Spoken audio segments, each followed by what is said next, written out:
امروز یه بازی بزرگ داریم. رونالدو و مسی توی یه رخت تکان هر دو میخوان ببرن. رونالدو داره موهاشو درست میکنه. خیلی طول میکشه. مسی داره با توپ بازی میکنه. آماده بازیه. رونالدو داره به موهاش توی آینه نگاه میکنه. لبخند میزنه. چه خوشتیپ شدم. مسی سرشو تکون میده. بیا دیگه رونالدو. وقت بازیه. رونالدو میخنده. چه بازی باحالی بشه. رونالدو و مسی توی زمین دارن گرم میکنن. رونالدو توپ رو خیلی بالا شوت میکنه. دیدی؟ چه ضربه عالی. مسی توپ رو از بین پاهاش رد میکنه. سریع. خیلی خوب. ولی میتونی این کارو بکنی؟ رونالدو امتحان میکنه.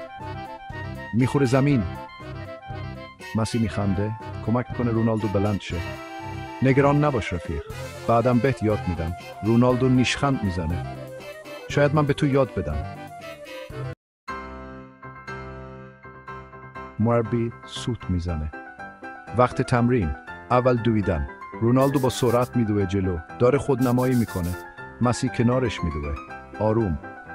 ولی سریع تره. رونالدو داره نفس میزنه. مسی میزنه پشت رونالدو. نفس کم آوردی؟ رونالدو وانمود میکنه. صرفه میکنه. تازه دارم شروع میکنم. هر دو میخندن.